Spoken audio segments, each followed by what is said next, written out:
Hello friends, आपका स्वागत है सिविलियन क्लासेस में। तो आज हम डिस्कस करने जा रहे हैं इन्वायरमेंटल इंजीनियरिंग यूनिट नंबर 7 में।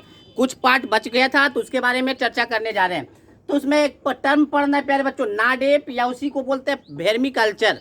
तो हमको ये पढ़ना समझना होगा प्यारे बच्चों, वेर्मिकल्चर क्या होता है। तो उसको समझने से पहले हम समझेंगे प्यारे बच्चों वेर्मी पोस्ट क्या पढ़े, समझेंगे वेर्मी कंपोज्ड। वेर्मी कंपोस्ट इसको समझते हैं प्यारे बच्चों। तो प्यारे बच्चों आप ये पहले बताइए, फर्टिलाइजर का नाम आप सुने होंगे, खाद का नाम सुने होंगे।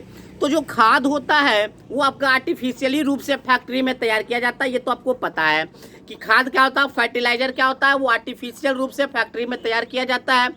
ये आपका खाद क्या होता है कि आपके ग्रोथ को बढ़ाता है, प्लांट्स के ग्रोथ को, उपजाऊ के बढ़ाता है, बट आपके सॉइल के ह्यूमस को बर्बाद कर देता है। बात समझ में आया? सॉइल के ह्यूमस को बर्बाद कर देता है। कुछ दिन के बाद आपके खेत को ऐसा कर देगा कि वो खेत मतलब उपजाने लायक नहीं रहेगा। तो जो आपका आर्टिफिशियल खाद है वो क्या है, थोड़ा सा हानिकारक होता है हमारे सॉइल के लिए। अब ये देखिए वर्मी कंपोस्ट क्या है, ये आपका नेचुरल फर्टिलाइजर है। क्या है आपका? नेचुरल खाद है। ये आपका नेचुरल खाद है। कैसे बनाया जाता है? तो क्या किया जाता है, एक पहले आपको बनाया जाता है वर्मी कंपोस्ट। कैसे बनाया जाता है इधर देखते हैं।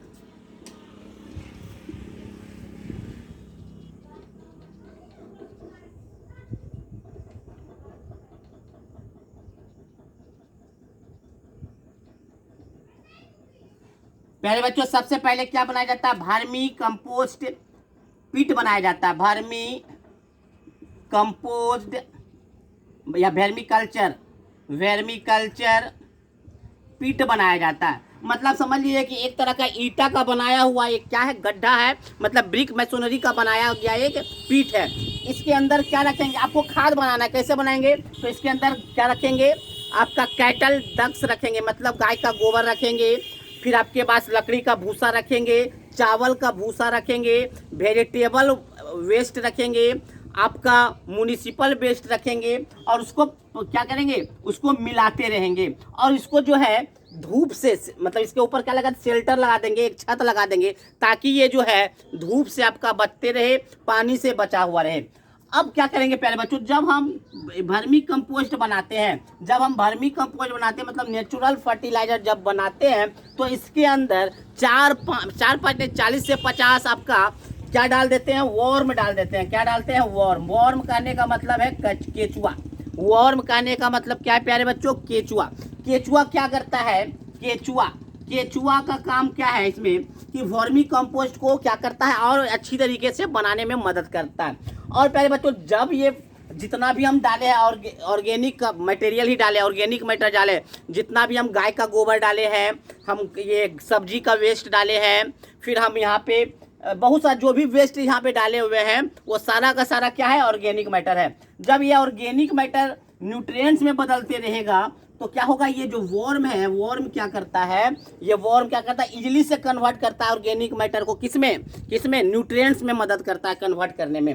तो प्यारे बच्चों जब न्यूट्रिएंट्स में कन्वर्ट होता है तो उसी दौरान वॉर्म भी है 1 से 2 महीने में 300 गुना बढ़ जाता है। कितना गुना? अगर हम 50 वॉर्म डाले थे, 50 केचुआ समझ रहे हैं या नहीं समझ रहे हैं आप लोग? केचुआ का मतलब होता है प्यारे बच्चों, आप मछली को आप क्या करते हैं, मारते होंगे, तो आप देखते होंगे क्या करता है, थोड़ा छोटा सा उसके हुक में केचुआ को फंसा लेता है, उसके बाद मछली को मारता है। ये सब समझे होंगे, तो उसको केचुआ कहते हैं प्यारे बच्चों। तो उस केचुओं को क्या, वो जो केचुआ होता है 1 से 2 महीना में वर्मी कंपोस्ट बनने के दौरान 300 गुना बढ़ जाता है। 300 गुना कहने का मतलब है प्यारे बच्चों, अगर आप 50 केचुआ डाले हैं तो 1 से 2 महीना के बाद उसमें 15,000 केचुआ हो जाएगा। तो केचुआ जो होता है हानिकारक नहीं होता है प्यारे बच्चों, केचुआ बहुत सारे काम में फायदेमंद भी होता है, ठीक है ना। तो इस प्रोसेस को हम कहते हैं आपका वर्मीकल्चर, मतलब वर्मी कंपोस्ट को बनाना और वॉर्म को कल्टीवेट करना, और वॉर्म को क्या करना, ज़्यादा से ज़्यादा बनाना, वो क्या कहलाएगा, वर्मीकल्चर कहलाएगा। तो देखिए प्यारे बच्चों क्या लिखे, the term vermiculture mainly refers to the scientific process of cultivating worm or artificially rearing of worm cultivating worm कहिए चाहे आर्टिफिशियली रियरिंग ऑफ वर्म का मतलब होता है केचुआ का प्रोडक्शन होना। केचुआ का प्रोडक्शन ये साइंटिफिक प्रोसेस है जिससे कि केचुआ का प्रोडक्शन होता है। किससे होता है भाई, कैसे होता है? तो to decompose organic food waste, जो आप ऑर्गेनिक फूड वेस्ट डाले हैं वो कन्वर्ट होता है न्यूट्रिएंट्स रिच मटेरियल में कन्वर्ट होता है। उसी दौरान आपका वर्म का प्रोडक्शन होता है। अब देखिए the output of vermi culture is called vermi compost. Vermi culture के आउटपुट में मतलब वर्मी कल्चर आप जो किए हैं उसका आउटपुट क्या बनता है? वर्मी कंपोस्ट बनता है, नेचुरल खाद बनता है। ठीक है ना। अब देखिए वर्मी कंपोस्ट क्या करेगा? प्लांट के ग्रोथ करने में मदद करेगा। जो आपका नेचुरल खाद है ह्यूमस को भी बनाकर रखेगा सॉइल का और आपके प्लांट के ग्रोथ में भी मदद करेगा। तो देखिए क्या लिखे है, the produced vermi compost is rich in terms of nutrient. जो आपका वर्मी कंपोस्ट है वो उसमें बहुत ज़्यादा न्यूट्रिएंट्स होता है जो क्या करेगा? And other plant growth promoting substance. क्या बोला गया प्यारे बच्चों? जो आपका वर्मी कंपोस्ट है उसमें न्यूट्रिएंट्स का अमाउंट बहुत ही ज़्यादा होता है with respect to other plant growth substance. और भी कुछ ऐसा प्लांट ग्रोथ सब्सटेंस है खाद के अलावा कोई और प्लांट ग्रोथ सब्सटेंस है उसके रिस्पेक्ट में वर्मी कंपोस्ट में न्यूट्रिएंट्स का अमाउंट बहुत ज़्यादा होता है which is capable of supplying necessary minerals to help and sustain plant growth. अगर आपके पास न्यूट्रिएंट्स ज़्यादा है ना, अगर आपके वर्मी कंपोस्ट में न्यूट्रिएंट्स ज़्यादा है तो आपके प्लांट के ग्रोथ में मदद करेगा, अच्छा खासा मदद करेगा। तो प्यारे बच्चों इसमें हमने क्या पढ़े कि वर्मी कंपोस्ट एक नेचुरल खाद है जो वर्मी कल्चरल प्रोसेस से बनाया जाता है। वर्मी कल्चरल प्रोसेस में क्या होता है? वर्म का प्रोडक्शन भी होता है और एज वेल एज आपका ऑर्गेनिक फूड वेस्ट से आपका न्यूट्रिएंट्स मटेरियल में बदलता भी है। ठीक है ना। ये जो न्यूट्रिएंट्स होता है वर्मी कंपोस्ट में जो न्यूट्रिएंट्स होता है अदर प्लांट ग्रोथिंग सब्सटेंसेस ज़्यादा होता है जिससे प्लांट्स को ग्रोथ में मदद करता है। अब हम देखेंगे प्यारे बच्चों इसका प्रोडक्शन कैसे होता है ना। वर्मी कंपोस्ट में क्या क्या डालते हैं तो जिसका प्रोडक्शन होता है इसको पहले आप नोट डाउन कर लीजिए। तो मोटा मोटी हमको लग रहा है आप समझ पा रहे होंगे। ठीक है ना। जो हम कहना चाह रहे हैं वो आप समझ पा रहे होंगे। ठीक है। तो अब हम देखते हैं प्रोडक्शन, पहले इसको नोट डाउन कर लीजिए।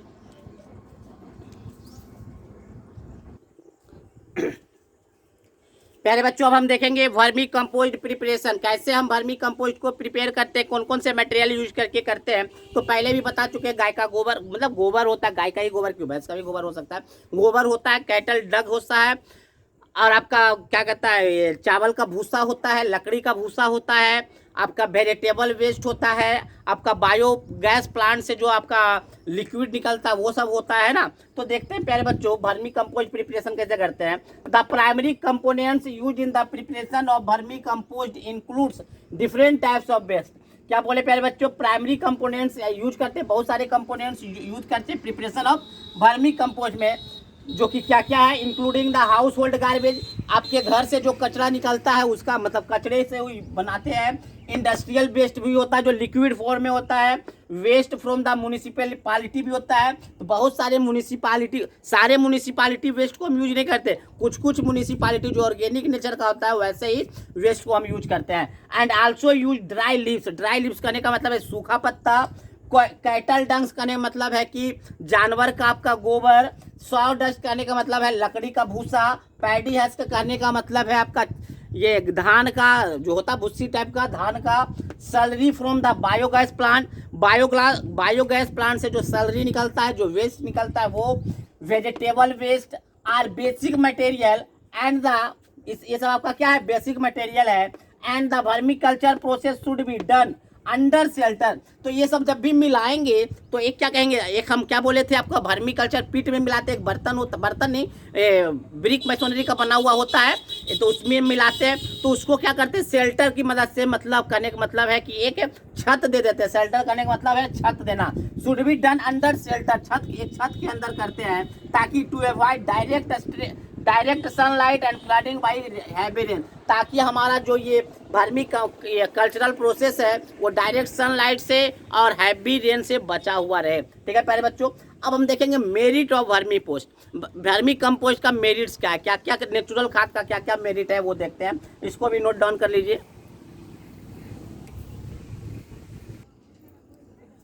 प्यारे बच्चों अब हम देखेंगे मेरिट्स ऑफ वर्मी कंपोस्ट का क्या क्या मेरिट्स है। तो प्यारे बच्चों देखिए, it does not contain any chemicals element. आपको भी पता है प्यारे बच्चों, जब हम वर्मी कंपोस्ट को बना रहे थे तो कोई भी केमिकल्स का यूज नहीं किए थे। बायो प्लांट से, बायोगैस प्लांट से भी वैसे लिक्विड को ले रहे थे जो केमिकल फ्री था, ठीक है ना। तो आपका केमिकल एलिमेंट्स इसमें नहीं है, इसीलिए vermicompost being prepared from the organic waste. आपका वर्मी कंपोस्ट किससे प्रिपेयर किया गया है? तो ऑर्गेनिक मैटर से प्रिपेयर्ड किया गया है। So it is natural fertiliser and eco friendly. इसलिए ये क्या कहलाता है? नेचुरल फर्टिलाइजर कहलाता है और आपके इन्वायरमेंट के साथ इको फ्रेंडली रहता है। Next, it does not impact the environment, soil and plant adversely. प्यारे बच्चों, इसका वर्मी कंपोस्ट का कोई भी गलत इम्पैक्ट नहीं पड़ता आपके इन्वायरमेंट पर, सॉइल पर और प्लांट पर, ठीक है ना। हम क्या बोले? It does not impact the environment, soil and plant adversely. हम क्या बोले? कोई भी बैड इफेक्ट आपके इन्वायरमेंट पर, सॉइल पर और प्लांट पर वर्मी कंपोस्ट का नहीं पड़ता है। Next, having its high organic matter content, it improves the soil under water retention capacity. प्यारे बच्चों, हम क्या बोले? ये नेचुरल खाद है, इसके पास बहुत ही ज़्यादा अमाउंट में क्या है? ऑर्गेनिक मैटर है। और ऑर्गेनिक मैटर, यही ऑर्गेनिक मैटर अगर सॉइल में जाएगा तो सॉइल के पास वाटर खींचने का कैपेसिटी, नीचे से वाटर खींचने का कैपेसिटी, एब्जॉर्ब करने का कैपेसिटी बढ़ जाएगा। अगर वह सॉइल में वाटर एब्जॉर्ब करने का कैपेसिटी बढ़ जाएगा तो सॉइल उतना ही ज़्यादा ह्यूमस हो जाएगा और मिट्टी उपजाऊ हो जाएगा, ठीक है ना। नेक्स्ट है आपका water nutrients absorption and root growth are promoted by. तो प्यारे बच्चों, ये क्या करता है? जैसे ही ऑर्गेनिक मैटर ज़्यादा होगा सॉइल में, जैसे ही ये आपका वर्मी कंपोस्ट सॉइल में डाला जाएगा तो न्यूट्रिएंट्स का अमाउंट बढ़ जाएगा। तो न्यूट्रिएंट्स का अमाउंट जैसा ही बढ़ जाएगा आपका, तो आपका रूट जो होगा ग्रोथ आसानी से करेगा। जो आपका जो जड़ होता है आपका प्लांट्स का, वो आसानी से ग्रोथ करेगा, ठीक है ना। Both the micro and MICRO है, यहाँ MACRO है। Micro and micro nutrients of the soil status are improved by its use. अगर आप इसका यूज करते हैं तो सॉइल का माइक्रो एंड माइक्रो न्यूट्रिएंट्स दोनों का इम्प्रूवमेंट होता है, ठीक है प्यारे बच्चों। तो ये हमारा कुछ मेरिट था, तो ये हमने पढ़ा वर्मी कल्चर और वर्मी कंपोस्ट के बारे में। अब एक टॉपिक और है इस यूनिट नंबर 7 में, वो देख लेते हैं गाडजे बाबा के बारे में ना। तो इसको आप नोट डाउन कर लीजिए।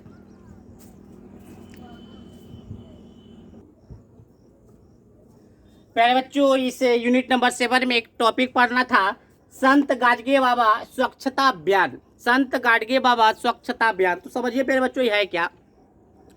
एक थे संत गाडगे बाबा, जिसका कि जन्म 23 फरवरी 1876 में हुआ था। 23 फरवरी 1876 में अमरावती जिले के एक महाराष्ट्र के अमरावती जिले में हुआ था। क्या बोले? एक गाडगे बाबा संत नाम का कोई व्यक्ति था, जिनका जन्म 23 फरवरी 1876 में अमरावती जिले में, महाराष्ट्र का अमरावती जिले में हुआ था, ठीक है ना। इनका क्या काम था कि गांव-गांव घूमते थे और जो ह्यूमन था मेनली गांव में जाते थे, गांव में बार-बार गांव में घूमते थे और क्या करते थे? सामाजिक सुधार में मतलब जागरूक करते थे, नागरिक को जागरूक करते थे कि भाई ऐसे साफ करो, ऐसे क्लीन करो एनवायरनमेंट को। और ये भी बताते थे कि ज़्यादा गवर्नमेंट पे डिपेंड मत रहो, ये नहीं कि गवर्नमेंट ही ये सफाई करेगा, या ऐसा नहीं है। तो हाँ, ये क्या बोले, कम्युनिटी में जितने भी आदमी है वो अगर साफ कर देगा तो गवर्नमेंट पे आश्रित रहने का कोई झमेला नहीं है। तो मेनली वो क्या करते थे? पीपुल को जागरूक करते थे सफाई के लिए, बस इतना ही है इनमें, है ना। तो देखिए क्या लिखे हैं, Sant Gadge Baba was born on 23 February 1876 in Amravati district of Maharashtra. तो संत गाडगे बाबा का जन्म 23 फरवरी 1876 में हुआ था, अमरावती जिले में, जो कहाँ है? महाराष्ट्र में है। He work a lot for social reform, ये बहुत सारा काम किए हैं सामाजिक सुधार में। He work a lot for social reform, तो समाज को सुधारने में ये बहुत सारा वर्क किए हैं। नेक्स्ट, ही रोम अराउंड का मतलब समझिएगा हिंदी में घूमना। क्या समझिएगा? घूमना। He roam around from village to village to promote social justice. क्या बोले प्यारे बच्चों? ये गांव टू गांव घूमे, किस लिए घूमे भाई?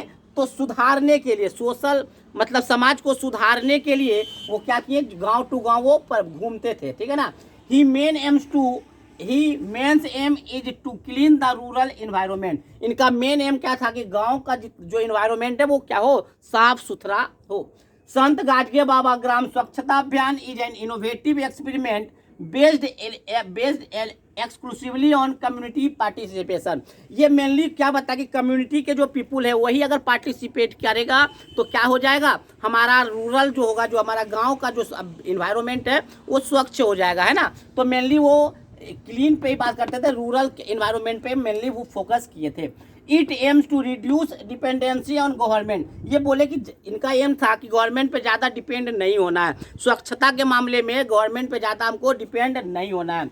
एंड टू डेवलप, ये एक डेवलप किए कम्युनिटी इंस्टीट्यूट्स, क्या किए, हर गांव में एक इंस्टीट्यूट को डेवलप किए कि क्लीन द इन्वायरमेंट। किस लिए किए भाई, तो इन्वायरमेंट को वो इंस्टीट्यूट क्लीन कर सके, ठीक है प्यारे बच्चों। तो ये आपका था संत गाजगे बाबा स्वच्छता अभियान। तो इस तरह से हमारा यूनिट नंबर 7 समाप्त हुआ। तो इसमें आप एक देख रहे होंगे टॉपिक जल स्वराज्य अभियान देख रहे होंगे, है ना, जल स्वराज्य स्कीम देख रहे होंगे। तो प्यारे बच्चों इस जल स्वराज्य स्कीम के अंतर्गत ही आया था हमारा low cost latrine with septic tank. तो इसका पूरा जो नाम है प्यारे बच्चों, लो कॉस्ट लैट्रिन ऑफ जल स्वराज्य स्कीम। बात समझ में आया। तो हमने यूनिट नंबर 7 पूरी तरीके से समाप्त किया। अब हम देखेंगे यूनिट नंबर 8।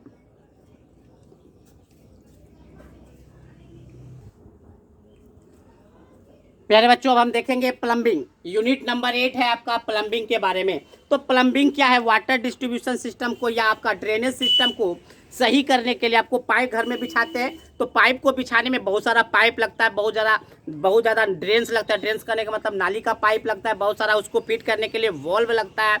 तो वॉल्व को सही करने के लिए फिक्सर्स लगता है, फिक्सर करने का मतलब है नट बोल्ट। तो इन सारे को असेंबली को जोड़ते हैं तो कहलाता है प्लम्बिंग। क्या बोले, plumbing is the system of pipe. Plumbing क्या है, पाइप्स का सिस्टम है जिसमें ड्रेन फिटिंग भी आता है, वॉल्व असेंबली, वॉल्व समझ रहे होंगे खोलने वाला, वॉल्व असेंबली भी आता है, एंड डिवाइस इंस्टॉल्ड, मतलब बहुत सारा ऐसा डिवाइस भी लगता है जो कि आपको पाइप को लगाने में यूज होता है। In a building for the distribution of pipes, distribution of water for drinking, heating, washing etc. घर में बिल्डिंग में वाटर का distribution for heating purpose, for drinking purpose, for washing purpose के लिए जो पाइप बिछाते हैं, जो पाइप को इंस्टॉल करने के लिए जो मशीन लगाते हैं, जितना भी हम वॉल्व लगाते हैं, इन सारे सिस्टम को हम लोग कहते हैं प्लम्बिंग। और जो ये काम करता है प्यारे बच्चों इसको कहते हैं प्लम्ब। क्या कहते हैं, ठीक है ना। तो अब हम बात करेंगे प्लम्बिंग में। तो मेनली आपको इस टॉपिक में जो पढ़ना है प्यारे बच्चों, ले आउट ऑफ प्लम्बिंग, कैसे हम पब्लिक बिल्डिंग में कैसे हम बिछाएंगे। तो प्यारे बच्चों तो इस टॉपिक जो है ये आपके नॉलेज पॉइंट ऑफ व्यू से कि कैसे कैसे हम ड्रॉ करेंगे आपका पेपर में।